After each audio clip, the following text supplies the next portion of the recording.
لیکن ماں آنے والے کا احترام کر رہی ہے، ماں اپنے شوہر کا احترام کر رہی ہے۔ اب امام چونکہ بچپن میں بھی امام ہوتا ہے، بڑھاپے میں بھی امام ہوتا ہے، جوانی میں بھی امام ہوتا ہے۔ اب امام سجاد علیہ السلام چونکہ ماں کے شکم میں تھے، یہ سب چیزیں دیکھ رہے تھے، اور کیا ہوا کہ امام علیہ السلام جب اس دنیا میں آئے تو آنے کے بعد بھی انہوں نے علم حاصل کیا۔ 5 سال کا عرصہ انہوں نے اپنے دادا علی ابن ابی طالب کے ساتھ گزارا، پھر اس کے بعد کا عرصہ اپنے چچا حسن مجتبیٰ کے ساتھ گزارا، اور اپنے بابا حسین ابن علی کے ساتھ گزارا۔ اب دیکھیے کہ انشاءاللہ یہ 5 دن آپ نے میرے ساتھ سفر کرنا ہے۔ ہم نے ان 5 دنوں میں امام سجاد علیہ السلام کی زندگی پر روشنی ڈالنی ہے، اور انشاءاللہ آپ کے علم میں اضافہ ہوگا، آپ یہاں سے کچھ لے کر اٹھیں گی، لیکن یہ کہ آپ سمجھیں اور غور کریں کہ امام کی زندگی ہمارے لیے ایک آئیڈیل زندگی ہے، امام کی زندگی ہمارے لیے ایک نمونہ عمل زندگی ہے۔ اب امام دیکھیے 5 سال حیدر کرار کے ساتھ رہے، اب یہ عرصہ گزارنے کے بعد سن 61 ہجری تک اپنے بابا حسین ابن علی کے ساتھ رہے۔ اب دیکھیے کہ یہ جب اتنا عرصہ زندگی کا گزار چکے تو بعد از واقع کربلا ہونا تو یہ چاہیے تھا کہ اگر کسی کے گھر میں قضیہ ہو جائے تو وہ شخص کئی سالوں تک روتا ہے، وہ شخص اس کی کمر خمیدہ ہو جاتی ہے، جو 72 کے لاشیں وہ دیکھ رہا ہے، جو اپنے بابا کے گردن پر خنجر چلتا ہوا دیکھ رہا ہے، جو اپنی پھوپھیوں کو بے ردا دیکھ رہا ہے، جو اپنی بہن سکینہ کو تماچے لگتے ہوئے دیکھ رہا ہے۔ ہونا تو یہ چاہیے تھا کہ امام ان چیزوں کو لے کر چلتے، لیکن امام جانتے تھے کہ وہ وقت کے امام ہیں، کہ مجھے ایک منصب بھی دیا گیا ہے، وہ امامت کا منصب تھا۔ اور اب یہ سجاد کربلا کون سے سید الساجدین ہے، یہ زین العابدین کون سی ہستی ہے کہ جو سفر کربلا کرتے ہوئے آئے ہیں۔ یہ سید الساجدین ایک وقت میں کربلا میں اسیر بھی ہوئے ہیں، تو کربلا کے بدلہ لینے والے مختار ثقفی کے آقا ہیں، کہ وہ مختار ثقفی کہ جس نے ایک سے چن چن کر بدلہ لیا، اس مختار ثقفی کے بھی سردار ہے سید الساجدین۔ اور اس کے بعد حجاج ابن یوسف جس کی سفاکیت اپنے دور میں مشہور تھی، کہ جو وقت کی حکومت اس کے ہاتھ میں تھی اور بہت ہی ظالم حاکم تھا، کہ ان کے سامنے بھی کھڑے رہے تو کون؟ سید الساجدین۔ ان چیزوں کو لے کر ادھر اسیر بھی ہے، ادھر کربلا کا واقعہ بھی گزرا ہے، لیکن امام نے ان چیزوں کو اپنے ذہن میں رکھتے ہوئے علم امامت کے منصب کو بھی سنبھالا، کہ ہر جگہ میرے مولا کا خطبہ ملتا ہے، چاہے بازار کوفہ ہو، چاہے وہ دربار یزید ہو، جہاں بھی مولا کو کوئی ملا، مولا نے دین کی تبلیغ کی، مولا نے دین کی تبلیغ کی۔ اور اس منصب کو کس طرح سے سنبھالا کہ میرے مولا کہا کہ ان کی زندگی ایسی زندگی تھی کہ ایک وقت میرے مولا جو ہے نماز کی حالت میں تھے، مصلی عبادت پر بیٹھے تھے، میں اور آپ جیسی عبادت نہیں تھی۔ امام جب مصلی عبادت پر آئے تو کہا جب عبادت کے لیے آتے تھے پورے جسم میں لرزہ طاری ہو جاتا تھا، جسم میں لرزہ طاری ہو جاتا تھا۔ کسی نے سوال کیا مولا آپ وضو کا پانی دیکھتے ہیں، آپ پر لرزہ طاری ہو گیا، وضو کیا آپ پر لرزہ طاری ہو گیا، آپ کی آنکھوں سے آنسو بہنے لگے ہیں۔ کہا تم جانتے نہیں ہو کہ میں کس کی بارگاہ میں جا رہا ہوں، میں جس ہستی کی بارگاہ میں جا رہا ہوں وہ تجھے اور مجھے دینے والا ہے، وہ تجھے اور مجھے دیکھ رہا ہے۔ مجھے ڈر یہ ہوتا ہے کہ ایسا نہ ہو کہ جب میں مصلی عبادت پر جاؤں تو میرا دھیان کہیں اور چلا جائے۔ میں چاہتا ہوں کہ میرا اور اللہ کا رابطہ اس طرح سے ہو کہ دنیا و مافیا کو خبر نہ ہو، اللہ ایسے میں خدا کی عبادت کروں کہ جیسے کہ اس دنیا میں میں اللہ کا ایک ہی بندہ عبادت کر رہا ہوں۔ اب یہ امام ہمیں سکھا رہے ہیں کہ اللہ کی بارگاہ میں آنا ہے تو کس طرح سے آنا ہے۔ صلوات پڑھیں بر محمد۔ اللہم صلی علی محمد و آل محمد۔ تو عزیزان گرامی جب مصلی عبادت پر امام زین العابدین آتے تھے، امام سجاد آتے تھے تو کیا ہوا کہ ایک دن مصلی عبادت پر آئے، اور مصلی عبادت پر آنے کے بعد آپ نے خدا کی تسبیح و تحلیل شروع کی۔ اب ادھر عبادت کر رہے ہیں، کیا دیکھتے ہیں کہ ایک جس کا بچھو بھی ذکر کیا جاتا ہے، کبھی کسی کتاب میں اژدہا کا بھی نام لکھا گیا ہے، آیا اور مولا کے انگوٹھے کو چبانے لگا، مولا کے انگوٹھے کو چبانے لگا۔ دیکھ رہے تھے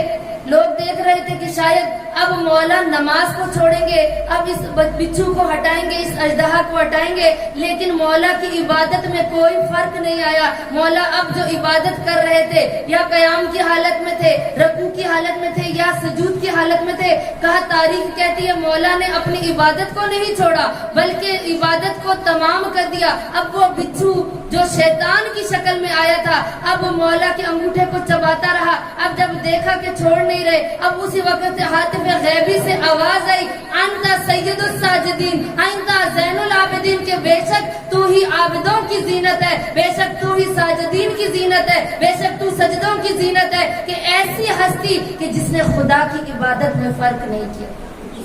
جس نے خدا کی عبادت میں اس طرح سے خدا کی تسبیح و تحلیل کی کہ آخر وہ بچھو جب وہ اژدہا تھا، کہ جس کے بارے میں یہ ملتا ہے کہ وہ شیطان کی شکل، جو شیطان تھا وہ اژدہے کی شکل اختیار کر کے آیا تھا، لیکن مولا کی عبادت میں کوئی فرق نہیں آیا۔ اب دیکھیے کہ یہ امام زین العابدین علیہ السلام کہ جو زینت ہے عابدوں کی، کہ ہر عبادت کرنے والا بندہ اپنی عبادت پر ناز کر سکتا ہے، لیکن کہیں بھی نہیں ملتا کہ امام نے اپنی عبادت پر ناز کیا ہو، اپنی کمال بندگی پہ ناز کیا ہو، اپنے اظہار تشکر پہ ناز کیا ہو۔ ہمیشہ کہا یا بار الہ، میں زین العابدین ابھی تک وہ عبادت نہیں کر سکتا کہ جو میرے دادا حیدر کرار کرتے تھے، میں علی ابن ابی طالب کا پوتا اس عبادت کا حق ادا نہیں کر سکتا ہوں۔ یعنی وہ زین العابدین کہ جنہوں نے ہر جگہ پر خطبے دیے اور علم امامت کو نہیں بھولے عزیزان گرامی، امامت کے منصب کو فراموش نہیں کیا، امامت کو ذہن میں رکھتے ہوئے کہ میں امام بنا کر بھیجا ہوں، اس لیے اپنی دعاؤں میں صحیفہ سجادیہ کے ذریعے، اپنے زبور آل محمد کے ذریعے، اپنے صحیفہ انجیل کے ذریعے سے، اور کیا کہیں دعائیں ابو حمزہ سمالی کے ذریعے سے لوگوں کو علم دین کی طرف دعوت دیتے رہے۔ بعد از واقع کربلا بھی دین کی طرف لوگوں کو دعوت دیتے رہے ہیں۔ ایک مولا کا نام تاریخ میں ملتا ہے کہ آدم آل محمد، یعنی آدم آل محمد، آج تھوڑی سی اس کی تشریح کروں گی۔ کہا کہ آدم آل محمد کیوں کہا گیا مولا کو؟ کہ آل محمد کو زندہ کرنے والے، کہ ان کی تاریخ،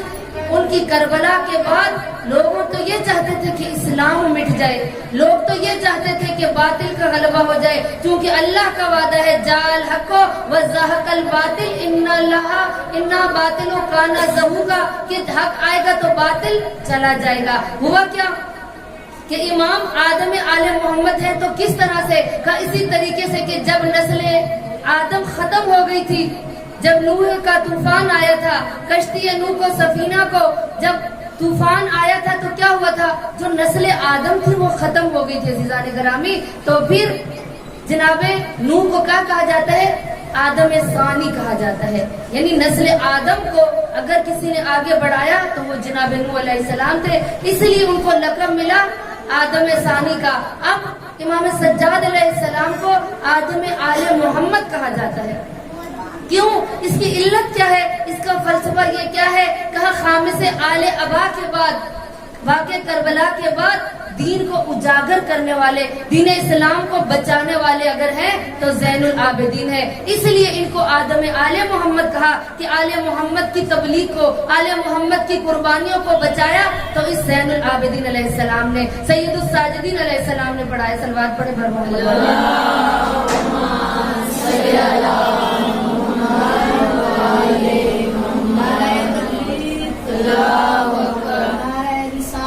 یا رسول اللہ حیدری یا حیدری یا نعرہ بلند صلوات اللہم صلی علی محمد و آل محمد۔ کہ امام سجاد علیہ السلام بعد از واقع کربلا تبلیغ دین کرتے رہے، اسیر تھے تب بھی بتایا کہ میرے بابا باغی نہیں، میرے بابا نمازی ہیں، ہر جگہ پہ بتایا کہ میں کس کا بیٹا ہوں، کوئی بھی خطبہ جو مولا نے دربار کوفہ میں دیا یا دربار یزید میں دیا، وہاں پر سب سے پہلے خدا کی توحید کا اعلان کیا، خدا کی تسبیح و تحلیل کی، اور خدا کی تسبیح و تحلیل کرنے کے بعد اپنے شجرہ نسب کو بیان کیا۔ کہا اگر میں بیٹا ہوں تو صفا و مروہ کا بیٹا ہوں، میں مکہ و منا کا بیٹا ہوں، میں حیدر کرار کا بیٹا ہوں، میں فاطمۃ الزہرا کا بیٹا ہوں، میں خدیجۃ الکبریٰ کا بیٹا ہوں، میں رسول خدا کا بیٹا ہوں، میں نبیوں کی امت کو بچانے والا ہوں، میں نبیوں کی محنت کو بچانے والا ہوں، میں آل محمد کی محنت کو بچانے والا ہوں۔ یعنی ہر جگہ پر سید الساجدین نے خطبوں کے اندر بتایا کہ میں ہوں تو میرا شجرہ نسب کیا ہے، تاکہ سننے والے سن لے، کیونکہ پابند سلاسل تو تھے لیکن بتاتے تھے کہ زبان مثل میسم کی طرح خاموش نہیں رہے، مثل میسم کی طرح ان کی زبان پر خدا کی توحید اور خدا کی حمد و ثنا جاری رہنے کے بعد بھی مثل میسم کی طرح اپنی زبان سے بتاتے رہے۔ جہاں کے پابند سلاسل تھے، قیدوں سے جکڑے ہوئے تھے، بیڑیاں پہنی ہوئی تھی، خاردار توق پہنا ہوا تھا، لیکن پھر بھی بتایا کہ میرے بابا کون سی ہستی ہے۔ نعرہ حیدری، حیدری، حیدری، محمد و آل محمد صلوات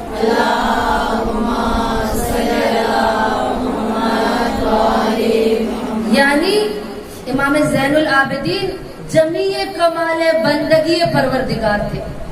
اور رضائے بے قضائن تھے، یعنی اللہ کی رضا پر راضی رہنے والے تھے۔ تبھی دربار میں دیکھیے خطبے میں کیا کہا، دیکھا اللہ نے آپ لوگوں کے ساتھ کیا کیا، اللہ نے آپ کے بابا کو شہید کر دیا، آپ کی بہنوں کو بیٹیوں کو اسیر کر دیا، تو اس وقت کیا کہا ہمیں تو کچھ اچھائی کے علاوہ ملتا نہیں ہے۔ یہی جناب ثانی زہرا کے خطبے میں ہے، کہا ما رائے تو اللہ جمیلا، کہ ہم تو اچھائی کے علاوہ کچھ ہمیں نظر نہیں آ رہا۔ اب دیکھیے امام سجاد علیہ السلام تبلیغ دین کر رہے تھے، خاردار توق بھی تھا، پابند بھی تھے اور کسی کے قیدی بھی بنے ہوئے تھے، لیکن اللہ کی حمد و ثنا کر رہے تھے۔ تو ہمیں کیا ملتا ہے عزیزان گرامی امام زین العابدین کی زندگی سے، کہ جتنی بھی مشکلات گھیر لیں، جتنی بھی پریشانیاں گھیر لیں، ہمیں خدا کے دامن کو نہیں چھوڑنا چاہیے، ہمیں اللہ کی رسی کو نہیں چھوڑنا چاہیے، ہمیں با ایمان ہونا چاہیے، ہمیں با تقویٰ ہونا چاہیے، ہمیں یقین ہونا چاہیے کہ خدا ہم سے امتحان لے رہا ہے۔ اور کس قدر امتحان سخت تھا، کہا کربلا میں زندہ رہنا مشکل تھا اور مر جانا آسان تھا، لیکن دربار کوفہ و شام میں جینا بھی مشکل تھا اور مرنا اس سے بھی زیادہ مشکل تھا۔ اسی لیے امام سجاد علیہ السلام کو کہا کہ جب قید کر کے اپنی پھوپھیوں کے ساتھ، اپنی بہنوں کے ساتھ بے کجاوا اونٹوں پر جب بازار کوفہ میں لایا گیا، ہر طرف سے ندا دی تھی۔ ابن زیاد نے یہ اعلان کیا تھا کہ پورے بازار کی آرائش کر دی جائے اور کوئی بھی خاتون، کوئی بھی بچہ اپنے گھر میں نہ رہے، بلکہ تمام خواتین اپنے چھتوں کے بام پر تشریف لے جائے، اپنے بچوں کو لے جائے، اور جو قافلہ گزرے گا نا اس کے اوپر جس کے ہاتھ میں جو بھی ہے اس کو مارنا ہے، اس کو ختم کرنا ہے۔ کہا جس کو کچھ نہیں ملتا تھا نا وہ اپنے گھروں سے انگارے اٹھا کر لے گیا۔ اور میری آقا زادی کہ جو شرم و حیا کی مالک تھی، کہ جو اپنا پردہ تو دے گی عزیزان گرامی، لیکن ہماری چادر کو بچا گئی اور درس دے دی آنے والی دنیا والوں کو۔ کہا اے خواتین، اے میری چاہنے والیوں، اے ثانی زہرا کے پردوں کو رونے والیوں، یاد رکھنا زینب کو وہ وقت نہیں بھولتا کہ جو ہزاروں کے مجمع میں زینب کے سر پر چادر نہیں تھی، اور زینب خطبے بھی دیتی تھی، اور زینب بازار میں داخل ہوئی تو زینب کے سر پر چادر نہیں تھی۔ وہ اپنے پردے کی حفاظت کرنا، اور اپنے چہروں کو نامحرم سے چھپا کر رکھنا۔ اے میرے پردوں کو رونے والیوں، اور تمہیں میں دین کا درس دے کر جا رہی ہوں۔ ثانی زہرا کو کہا جب بازار کوفہ میں جب داخل کیا جانے لگا نا، میری آقا زادی نے 3 سوال کیے۔ کہا سید سجاد، یہ کون سا دربار آ رہا ہے، یہ کون سے شہر میں ہمیں داخل کیا جا رہا ہے؟ زین العابدین کہتے ہیں پھوپھی اماں کہ یہ بازار کوفہ میں داخل ہونے کا وقت ہو گیا ہے۔ میری آقا زادی کہتی ہے میرے بیمار بھتیجے ذرا ان لوگوں سے کہہ دو، ان سپاہیوں سے کہہ دے